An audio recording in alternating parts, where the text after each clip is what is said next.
Hi, and welcome to Mindful, Beautiful, and Thriving, a podcast series by Tharaka Foundation focused on youth mental health. Before we begin today's episode, I just wanted to let you all know that all content that is found in our podcast is created for informational purposes only. This content is not intended to be a substitute for professional medical advice, diagnosis, treatment, or therapy.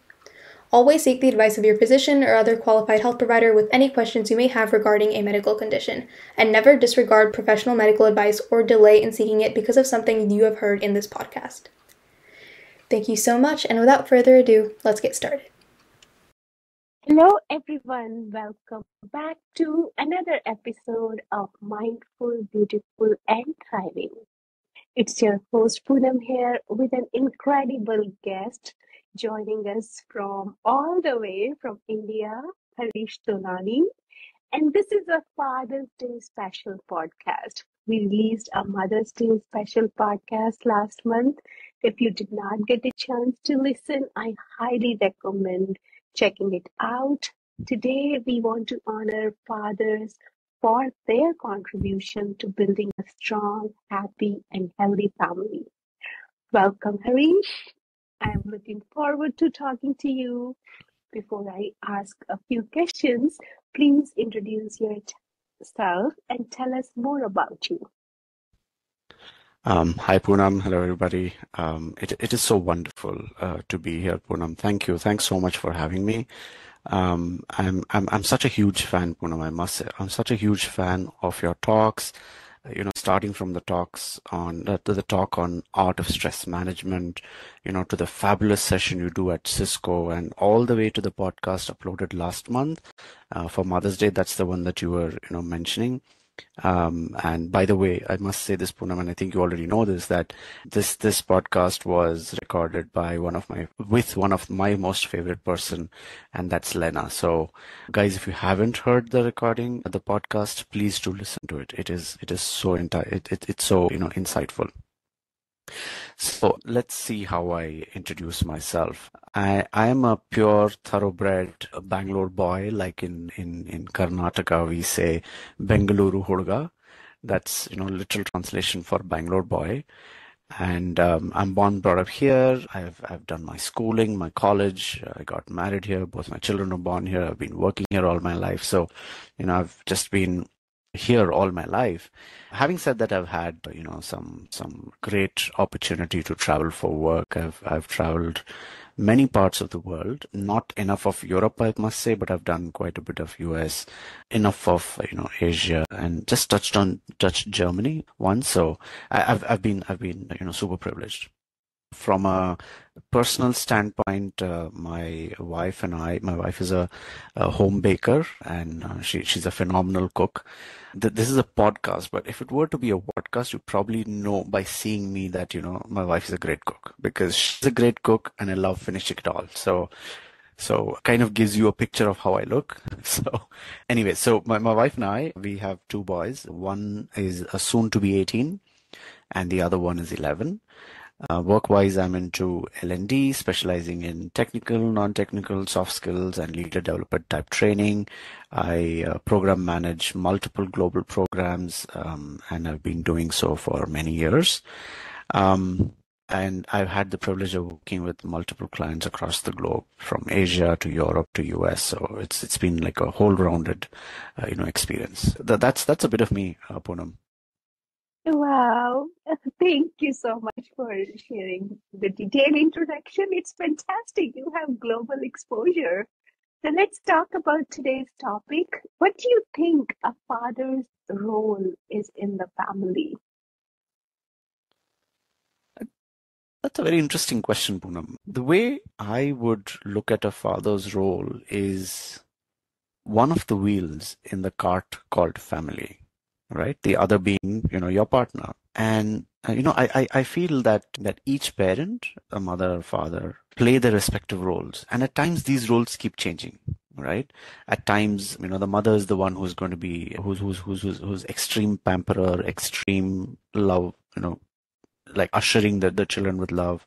And at such times, maybe the father has to be, trying to bring a little bit more discipline, trying to be, a person who kind of brings that stability and evenness, right, to the family. And sometimes it's the other way around. So I kind of summarize it as saying that father is one of the wheels in the cart called family. So that's the role that I think a father plays. Having said that, I also want to share a little bit about how I grew up and what I thought about my father, right? So I've always believed in the saying, a father is someone you look up to no matter how tall you grow, right? I mean, you should listen to that again. A father is someone you look up to no matter how tall you grow, which means that in stature, not in physical stature, in your mind, you are always looking up to your dad and thinking that what would my father do in this situation? What would my father tell me in such a situation? What would my father advise me in such a situation, right? So that's something that I truly believe in, right? I lost both my parents, between my late teens and early 20s, but to me, I still look back and have those thoughts about. I mean, to be really honest about both my mother and my father, but more so about father. And how would he help me tackle this situation, or how will we help me guide me in this situation, kind of thing. So yeah, that's how I looked at my father, look at my father, and that's what I think the father's role is in the family. That's so beautiful, Harish, that analogy you gave. It's, shared responsibility for both the parents to give that nurturing, caring, and disciplined culture for the family, because Yeah. there needs to be that balance of love and law. And you're absolutely right. Depending upon the situation, anybody in parenting can play that role. And I'm truly touched by the saying you said: a father is someone you look up to, no matter how tall you grow. And I also lost my father before, getting married almost 26 years back. But still, I do think about him. I, you know, miss him, and I do share all the things which I would have shared with my father with God now. So I have made that special connection with God and my father. So I wanted to ask you another question. How do you celebrate Father's Day in India? Because growing up in India, I don't remember I celebrated it, but I know things have changed now. Yeah, yeah, things have changed. Before I answer that, I must say I love the fact that you spoke about how you still miss your father, how you still look up to him, and how you've and how now you like talk to your father whilst you're talking to God. So I love that. I think that's such a beautiful thought, such a beautiful feeling that you have within yourself. So thanks for sharing that, Putam. Come to your question, how do I celebrate Father's Day? So I think I'll probably reply this by saying how do my children celebrate Father's Day? Over the last few years, and you're absolutely right, Father's Day wasn't a big thing here in India, but lately, right, there is a little bit more focus around Father's Day. These days are spoken about more openly, and children and families tend to do something special on Father's Day for their respective fathers. So is the case with Mother's Day and other days. But to answer your question, over the last few years, right, I've been consistently being given a card, right? A card. When I say a card, it's not just any greeting card. You walk into a store and pick one up, but it's mostly always been something handmade, right? It would be a card that is handmade, right? It could be something as simple as taking an A4 sheet, sticking it multiple times, coloring it, things like those, right? So like I mentioned, I've got two boys, 18 and 11. When the 11-year-old was a few years younger, right? It used to give me so much pride to see that he's been through the effort of putting that together. Having it handmade versus picked off a store, it makes a huge difference, right? So I think that's how it's been celebrated at my home, and somehow they know what would make me happy, and they do a lot of it that day, right? And I mean, come on, they're both boys, they're both brats. Don't tell them this, by the way, right? So, but then again, right? I mean, they do make me feel really special and give me a lot of pride. I So am yeah. so proud of your boys, Harish. They are making that attempt. And they're when they're making that card, they're thinking about you, they're pouring their feelings, their love. So that's the most important bond, I think. I would say any child can give to their parents. So Absolutely, wonderful. absolutely. Yeah. So what's your advice to your younger? Interesting. So I would tell my younger self that don't wait for a day to celebrate it. Don't wait for Mother's Day to celebrate it. Don't wait for Father's Day to celebrate it. Don't wait for, may I say, Valentine's to celebrate it with your spouse. I mean, don't wait for a day to celebrate the good times, right? Just have good times with your parents. Now that we're talking about, Father's Day, so I'll probably focus my answer more towards that. But you do get the gist, right? So spend more good times with your parents, right? Laugh, cry, argue. Absolutely, yes. Argue with them. Have disagreements. Have debates, conversations. But at the end of it all, hug it out, right? Hug it out and say, you know what? We have difference of opinion. We look at things very differently, all right? But when I'm saying that, in my mind, I have this picture of the number 6 written on the floor, and there's one person standing on the other side and one person standing here. And the person standing on the front side says, this is 6. And the other person standing on the other side looks at it and says, nope, this is 9. Well, actually, it is the same thing. It's just a different perspective. So I think, just hug it out and agree to disagree. Agree to the fact that you both are different people and might be looking at it very differently. But have those debates, it kind of strengthens the bond. And moving on, right? Make joint plans, right? Spend some lazy Sundays doing nothing, right? Looking at old photos, sitting in the garden and doing. I think one of those things that I really love these days. I'm reading a lot about is the art of doing nothing. I think what I would tell to my younger self is you know maybe learn to start doing nothing, but do it around them. Do it around with your loved ones, with your father, with your mother. Spend those quality times because at the end of it all, they give you a lot of fulfillment. It gives them even more fulfilling times because they have your company, they have your time, they have your company. So I repeated that, but yeah, That's yeah, Poonam. beautiful. The reason I asked that question because I'm sure our younger teens are also listening to it and they can use a lot of wonderful nuggets you shared. So that's beautiful. So I wanted to ask you another question, and this is again that famous saying, "Son shows father." So any things you admire about your dad and you made it your own, and you would like to pass it on to your own boys? Mm, yeah, it was his never give up attitude. It was his short of saying never say never attitude, right? It was just something that stood out for me. My father had his own share of health issues and challenges, and that's why he passed much earlier in my life. But the fact that when he tried doing things, even though he was ill, even though he wasn't physically completely fit, he used to fail, but he never used to give up, right? And it's not that he had actually said this to me, saying, Harish, here are the words of wisdom. Never give up. He never did that. I actually observed that. I actually saw that in him. And the positive approach that he brought whilst failing, the approach that he brought about um, get up, dust yourself, try again. I think that's what is something that I absolutely admire about him, and I've made it my own. I do try to do a bit of that. I hope I'm doing a half decent job of what my dad did, and hopefully, my children would maybe see that in me and maybe pick it up. I'm not saying I want them to, but I'm just saying hopefully they will, pick a few good things from their father, me. Love that advice. Never ever give up. Keep going, keep going. Okay, so now you tell me, how do you take care of yourself with a busy schedule? Because you mentioned you're working full time and you are a traveler, you love to read. So how do you take care of yourself?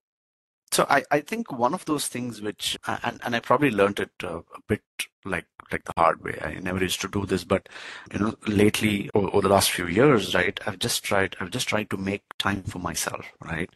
Now that time for myself does not necessarily mean, oh, I wake up at 5:45 until 6 o'clock. I don't talk to anybody. It's not about the time of the day. It is about the time I make for myself any time in the day, right? That could be something in the morning, right? I mean, if I wake up before my wife and other children, right? I kind of make tea and start reading the newspaper. While sipping a cup of chai, I'm reading the newspaper, looking at the headlines, trying to again stay positive by looking at more the positive headlines, and sometimes it's late evening binge watching, right? Sometimes I either wake up late or I had early morning meetings. So I try to catch a bit of me time during the late evenings. I try to do that even maybe on a Friday evening, saying, let me do some binge watching, right? Like let go of all the happenings of the day, of the week. So you're in a way mindful about yourself. And I also try to ensure that I don't miss out on my meals, right? I think that's a very important thing, right? I come from a time when in my past I've been like a heavy eater, and then I've been absolutely right, eat anything and everything that you get, maybe eat less number of meals, but I used to eat out mostly and things like those. So it had its own repercussions on my body, on my health. I've come to realize that, having balanced diet is extremely important. Having said that, in the same breath, I would like to continue saying that lately I've also started with intermittent fasting. So this does not mean that I'm eating and eating right, but also I'm being more mindful about what I'm eating and how many hours in a day I'm eating, right? So, and I'm actually very proud of the fact that I've done pretty well with intermittent fasting. I used to be a person who used to have like a jaw drop moment when anybody were talking about like a 16-8 diet, right? 8 hour of eating, 16 hour of not eating anything. From being that person to being a person where I can comfortably do a 18-6, which is 18 hours of not eating and 6 hours of eating. I think I've come a long way, and I'm pretty proud of that. So time for myself, any time of the day, balanced meals, watch what you're eating, what you're putting into your body, watch what you're putting into your mind, and also take care of your health. So, and if possible, right, maybe do a little bit of exercise, gym, but that's a little less, I must admit. So, a long drawn answer, Punam. I hope that made sense. That's all beautiful. You talked about you're mindful, and I do know you are a mindfulness practitioner. So, did mindfulness practice help you in your parenting? Do you have any advice for us? Yes, absolutely. Mindfulness has been extremely helpful for me. So, I come from the school of thought that working should be from office, right? So all my life I've worked from office. I worked 5 days a week from office, sometimes even 6 days a week from office. And then when I joined Cisco, even though there was not much ask or direction for me to work from home or office, I used to make it a point that I come to office at least 4 days a week, right? I used to love doing that. When COVID hit, right, I was all in this home environment. I was full time in the home environment. It was really difficult for me, I must say. It was really difficult for me to be in those like in the closed environment. I'm sure it was for everybody, but I'm taking this an example to share that it was that time when I really kind of found my calling for mindfulness, even though I must say I've been doing yoga from my childhood days, right? I mean, I started when I was like sixth, seventh grade, and I did it for many years. But still, the calling of the mindfulness, the real pure impact of mindfulness started happening there. And mindfulness really helped me to find the calm amidst all the chaos, finding my space when there was absolutely no more me space, right? And I think it's been a blessing to having been doing to having been introduced to mindfulness in its current form and actually practicing it. So it's been phenomenal, Poonam. It's been a true blessing for me. That's really good to know, and I'm sure when you are calm, you're peaceful, your kids are watching you. You are the role model for them. So it brings that whole harmony in the family, and the relationships grow beautiful from there. So, other thing I wanted to ask you, Harish, what should fathers not do? We talked about, fathers are the great role models. We look up to them, but I'm sure fathers are also not perfect human beings. So, anything like you would like to share fathers should not do? Right. That's a beautiful question, Poonam. I don't know if I should say should not do, but I would rather respond to it by saying something that the father should be aware of when doing, right? I feel that the fathers should be aware of not giving or not doing too much of anything, right? Not giving too much of love, not giving too much of nurturing, not giving too much of direction, not doing too much of, my way or the highway, not doing too much of, strict fatherhood. It should rather be a more, things in moderation, right? A little bit of love, a little bit of pampering, a little bit of discipline, a little bit of, maybe a little more than a little bit of, fail and learn environment, right? Having that kind of environment at home for their children, it kind of helps the children evolve and become able human beings, as they grow. So I would say, do be aware of what you're doing and do less of do probably everything in moderation. Give a little bit of everything. It can't just be like, okay, assured love and all of it, my son keeps his finger on the iPhone and he gets it. Nope. It should be, is this the right age for him to get an iPhone? Is this the right product for him? Is this the right time for him?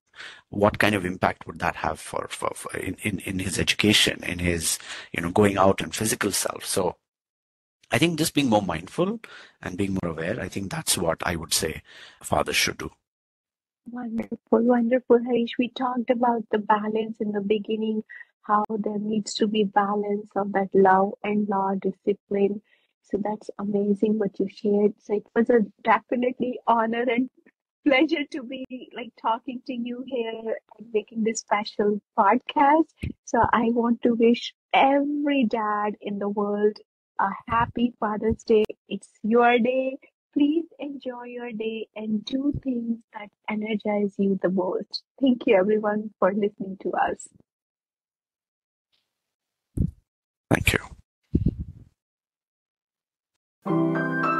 You are listening to Mindful, Beautiful, and Thriving, a podcast series by Tharaka Foundation. As part of our youth series, we will be releasing new episodes every Friday, so make sure to continue to check those out. We hope you enjoyed this podcast, and thank you so much for listening.